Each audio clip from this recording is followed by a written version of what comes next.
저는 지금부터 판타지 세계에서 100일 동안 생존해 볼 겁니다. 과연 저는 하나부터 10까지 모든 게 신비로운 이 세계에서 목숨이 하나뿐인 하드코어로 100일을 버틸 수 있을까요?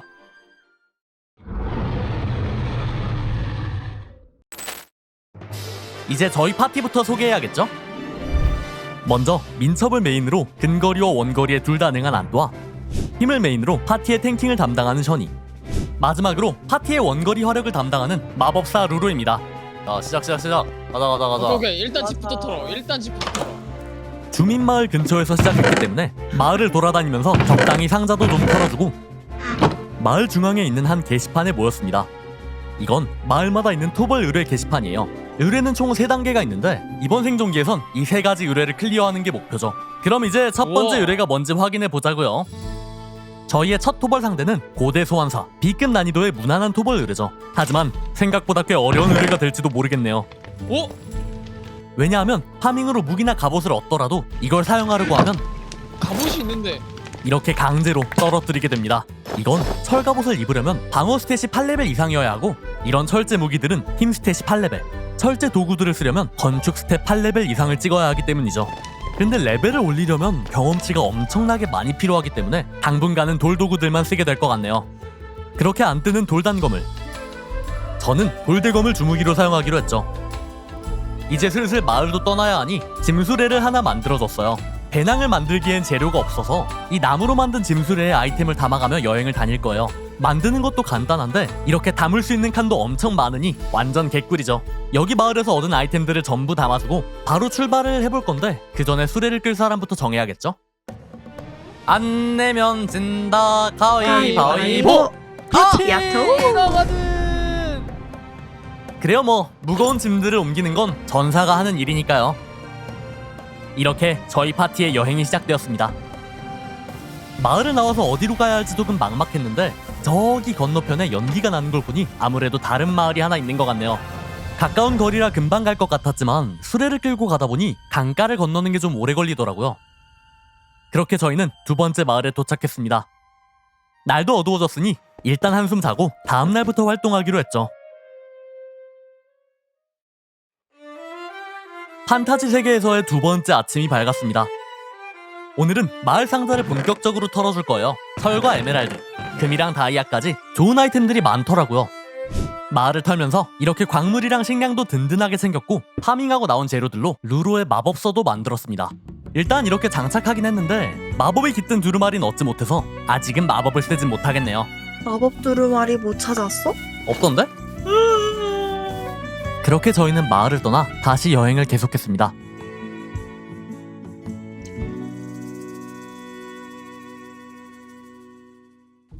하지만 여행이 항상 평화로운 것만은 아니었죠. 엄청나게 거대한 벌레가 있길래 지나가기 전에 정리하기로 했어요. 이 녀석은 마비독을 쏘는데 걸리면 무조건 체력의 절반으로 깎이는 위험한 독이지만 체력 자체는 굉장히 낮은 편이에요. 근데 저희 파티엔 아직 원거리 공격이 없다 보니 날아다니는 적을 잡는 게 여간 쉬운 게 아니었습니다. 가까이 다가왔을 때를 노려서 어떻게든 잡았네요. 벌레 하나 잡기 힘드네 진짜. 그렇게 시간이 지나 밤이 되었고 어두울 때 돌아다니는 건 위험하기도 하니 이번 밤은 얻은 음식들이나 광물들을 구우며 시간을 보냈습니다. 침대가 없어서 잠들진 못하지만 동료들이 있으니 외로운 밤은 아니네요. 날이 밝고 주변을 정리하면서 구운 구리로 갑옷을 만들어줬습니다. 철갑옷만큼은 아니지만 그래도 갑옷을 입으니 훨씬 든든하네요. 12일차 낮입니다. 별 소득 없이 여기저기를 돌아다니던 중 수상해 보이는 건축물 하나를 발견했어요. 처음 보는 건물인 만큼 뭐가 있을지 모르니 천천히 조사해보자고요. 탑 자체에 특별한 건 없었지만 지하실이 있길래 조심히 내려가 보기로 했죠. 지하실에서 저희가 마주친 건 마법사 복장을 한 사람이었어요. 다행히 적대적인 것처럼 보이진 않네요. 말을 걸어보니 불마법 몇 가지를 팔고 있더라고요. 마그마 폭탄과 화염 포격 바로 구매해서 루루에게 넘겨주고 지하 2층도 있길래 전부 털어뒀습니다. 마법 재료들, 특히 불마법 재료들을 많이 얻을 수 있었죠. 이제 다 털었으니 돌아가서 떠날 준비를 하려 했는데 아까까지만 해도 우호적이었던 마법사가 갑자기 저를 공격하기 시작했죠. 마법도 팔아주던 착한 녀석이었지만 먼저 공격했으니 죽일 수밖에 없겠네요.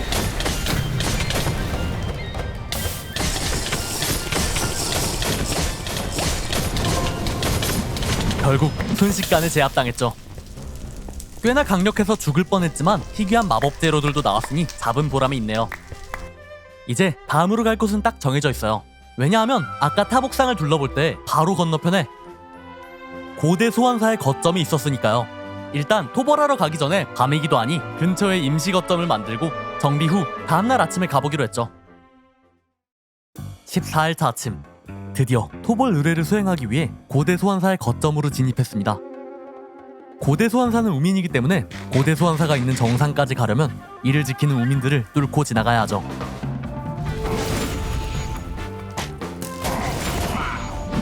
그 중에선 이렇게 특별한 녀석들도 있으니 절대 방심해선 안 됩니다. 저희는 지금 돌무기와 구리방어구를 쓰고 있는 만큼 파티의 연계가 흐트러지면 금방 전멸해버릴 테니까요. 근데 생각했던 것보다 건물 안에는 우민들이 별로 없더라고요. 있어도 약한 녀석들 뿐이라 생각보다 쉽게 올라왔네요.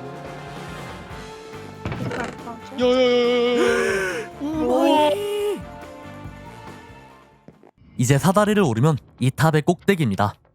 일단 저 혼자 올라가서 얼마나 강한지 맞아볼 거예요. 제일 튼튼한 제가 오래 못 버티면 간단히는 잡을 수 없다는 뜻이니까요.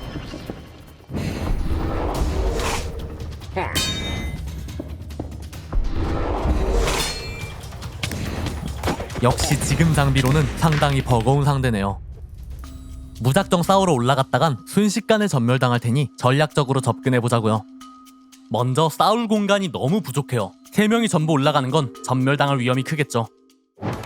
그러니 저희의 작전은 이렇습니다.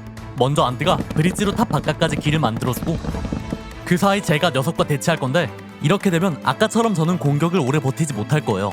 하지만 저희 파티엔 마법사가 있죠.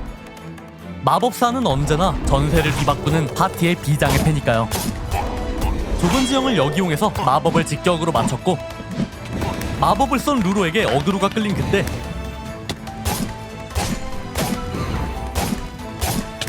성공적으로 쓰러뜨릴 수 있었죠. 전리품으로 방패 마법 두루마리도 얻었는데 쓸만한 마법이었으면 좋겠네요. 그렇게 첫 번째 토벌 의뢰를 완료한 저희들은 가장 가까운 마을로 향했습니다. 도착한 마을에서 퀘스트도 완료하고 완료 보상인 경험치병과 전설 두루마리도 얻을 수 있었죠. 이제 두 번째 의뢰도 받아줄 건데 두 번째 의뢰 내용은 돌연변이 스니퍼의 토벌이네요. 일단 여러가지 정리해야 할 것들이 많으니 마을에서 가장 큰 집을 저희의 집으로 개조해서 정착하기로 했죠. 방금 퀘스트 보상으로 받은 마법도 확인해보기로 했는데 고대의 검이라는 신성 마법이었어요. 마법서에 등록하고 집 앞에서 바로 써보자고요. 시전 시간이 되게 길고 대검을 든 스켈레톤을 소환하는 마법이었죠. 일단 얼마나 강한지는 이 주민에게 실험해보자고요.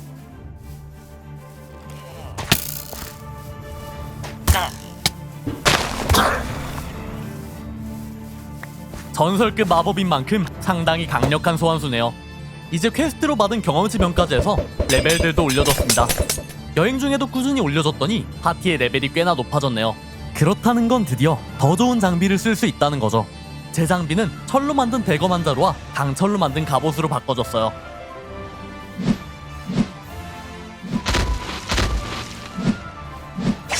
이전보다 훨씬 무겁긴 하지만 확실하게 강해졌습니다. 거기에 남은 재료들로 여러 장신구도 만들어줬고 자수정과 모루를 합친 신비한 모루라는 것도 만들었는데 무기에 마법 한 가지를 담을 수 있더라고요. 어차피 마나가 부족해서 큰 마법은 못 쓰니까 파티를 지키는 방패 마법을 담았습니다. 그럼 파티원들도 소개를 해야겠죠? 먼저 안뜨는 철 단검과 함께 암살자 장비랑 강철 갑옷을 섞어서 입었습니다. 그리고 저희 파티의 메인 딜러 마법사 루로입니다. 루로의 경우엔 상당한 스펙의 마법사 장비를 만들어줬고 불마법이랑 간단한 번개 마법도 쓸 수 있게 됐죠. 근데 옷이랑 마법의 재료를 다 써버려가지고 지팡이는 싸구려 그대로예요. 일단 이렇게 파티 스펙이 상당히 올랐는데 아직 끝난 게 아닙니다. 숨겨진 스펙업 방법이 한 가지 더 있어요. 그건 바로 영양소를 골고루 섭취해서 식단 보너스를 얻는 거죠. 영양소 한 가지를 채울 때마다 식단 보너스가 생기고 많이 채울수록 더 강해집니다. 그럼 지금부터 영양이 듬뿍 들어있는 맛있는 요리를 할 거라고 생각하시겠지만 아닙니다. 저희는 요리보단 요리 재료를 많이 먹어서 영양소를 채우는 걸 선택했어요. 썩은 고기를 쌓아두고 배고픔이 반칸 다를 때마다 음식을 입안으로 구겨 넣었죠. 그렇게 피나는 노력 끝에 강력하고 건강한 육체를 가지게 되었습니다. 이제 토벌레를 준비를 할 건데 돌연변이 스니퍼는 던전에 있는 녀석은 아니고요. 저희가 불러내는 보스이기 때문에 지금부터 녀석과 싸울 장소를 만들어 줄 겁니다. 안뜨가 건축을 담당하고 저와 루로가 실시간으로 재료를 전달해줬습니다. 건축을 이렇게 고생하면서까지 할 필요는 없었지만 판타지 세계에서 낭만을 버릴 순 없잖아요. 그러니 지금까지 보고 계시는 여러분도 구독을 누르지 않았다면 구독을 눌러 낭만을 채워주시는 건 어떨까요? 그렇게 건축이 전부 끝나고 이제 스니퍼를 소환할 건데 알이 부화할 때까진 기다려야겠죠? 일단 알 주변을 감싸주고 한참을 기다리다 보니 드디어 부화했네요. 이제 녀석에게 루루가 번개를 떨어뜨리면 돌연변이로 변할 겁니다. 모든 준비가 끝났어요. 이제 루루의 번개 마법으로 싸움이 시작될 겁니다.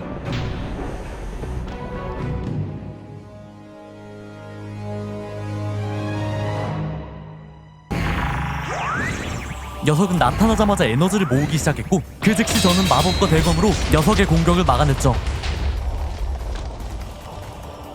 그렇게 돌연변이 스니퍼와의 싸움이 시작되었어요. 저에게 어그로가 끌려있는 동안 안뜨가 근접해서 최대한 체력을 깎고 후방에선 루루가 지원해주는 식으로 싸워줄 거예요. 지금은 설치해둔 돌담장 덕분에 녀석의 움직임 대부분을 막을 수 있었죠. 하지만 녀석은 이내 순간이동으로 빠져나와 더욱더 날뛰기 시작했어요.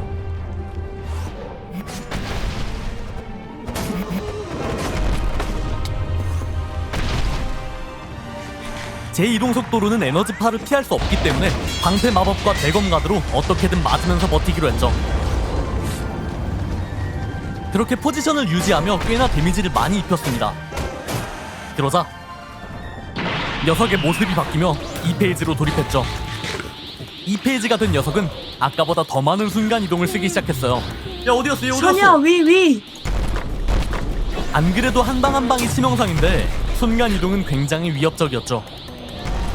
그래도 저는 방어력과 체력에 스탯을 꽤 투자해서 어느 정도는 꽤 버틸만 하더라고요. 하지만 예상치도 못하게 갑자기 루로 쪽으로 어그로가 바뀌어버렸죠.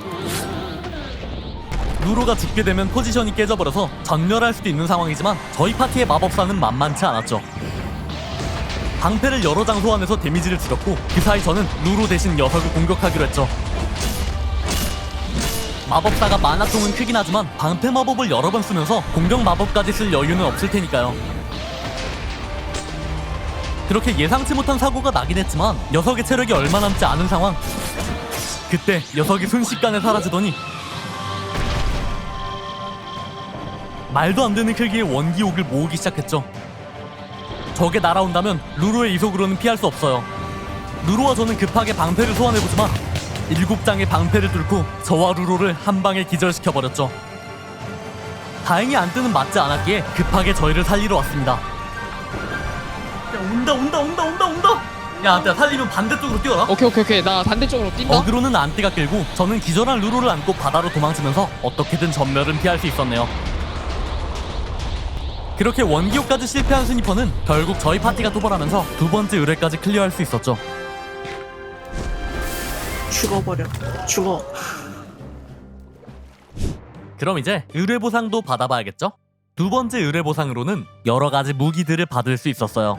먼저 태양의 대검은 전사인 제가 사용하기로 했는데 사실 철대검이랑 큰 차이가 없더라고요. 하지만 태양의 대검은 능력을 해방시켜 더욱 강해질 수 있죠.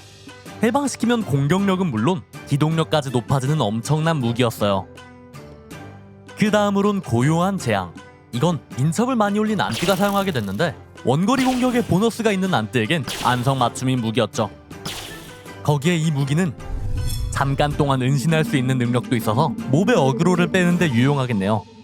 마지막으론 루루의 블레이즈 교본서예요. 이 책에는 6가지의 불마법이 새겨져 있는데 그 중에서도 가장 강력한 이 마법은 시전 시간이 굉장히 길지만 맞은 적을 흔적도 없이 날려버리는 광범위 폭렬 마법이었죠.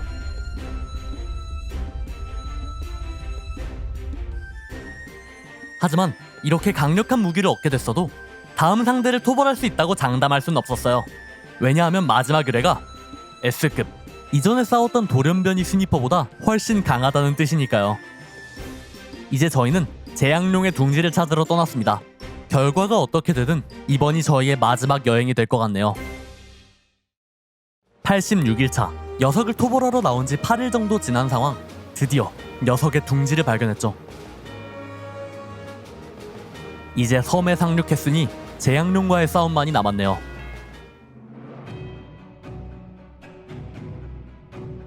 이 녀석이 저희의 마지막 토벌 대상 재앙룡입니다.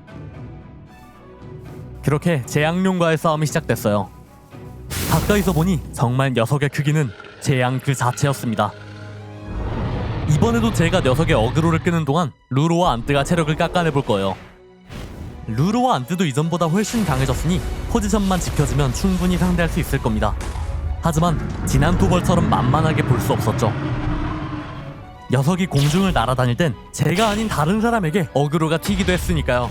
이번 공격은 루로가 잘 버텨냈지만 상황이 이렇다 보니 루로의 대형 마법은 쓸 기회가 좀처럼 나오지 않겠네요. 게다가 녀석은 거대한 화염구를 만들어서 한 번에 폭발시키는 광범위한 공격도 하다 보니 상대하면서 상당히 고전할 수밖에 없었죠. 그래도 안뜨와 루로가 최대한 공격해주고 있고 저도 가드로 공격을 버티면서 죽지 않고 어그로가 튀지 않도록 해주면 충분히 이길 수 있는 싸움이에요. 녀석이 어느 정도 공격을 당하자 드디어 지상으로 내려오기 시작했습니다. 저에겐 원거리 공격이 없는 만큼 지금이 녀석의 체력을 깎아낼 좋은 기회라 생각했죠. 하지만 녀석에게 접근할 때 녀석이 떨구는 메테오를 연속으로 맞으면서 순식간에 빙사 상태가 되고 말았죠. 황금 사과도 먹고 대검도 해방시키면서 녀석이 지상에 있을 때 최대한 데미지를 넣어보려 했지만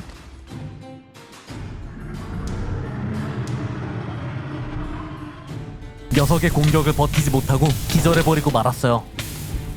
남은 루로와 안뜨가 어떻게든 살릴 기회를 보려 하지만 녀석은 저를 살릴 틈을 주지 않았죠. 그렇게 제대로 움직일 수 없는 저는 녀석의 공격에 죽음을 맞이했습니다. 이제 남은 파티원은 안뜨와 루로. 그나마 튼튼한 안뜨가 루로 대신 어그로를 끌어줘야 하죠. 안뜨의 단검엔 순간이동 마법이 담겨있기에 어떻게든 녀석의 공격을 피할 수 있는 것 같네요.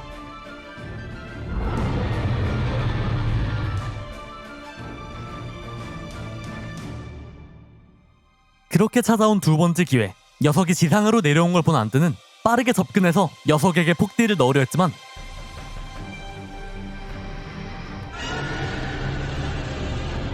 녀석의 메테오를 연속으로 맞으며 안뜨도 순식간에 죽어버리고 말았죠. 이제 살아남은 건 루로뿐이지만 안뜨가 죽고 녀석의 어그로가 풀린 지금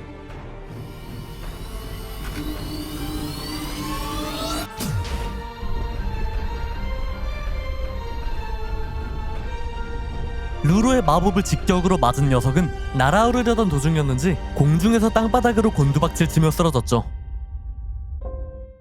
이렇게 마지막 토벌 의뢰까지 완료하면서 저희의 이야기도 여기서 마침표를 찍게 됐네요. 지금까지 저와 동료들의 짧은 모험 이야기였습니다.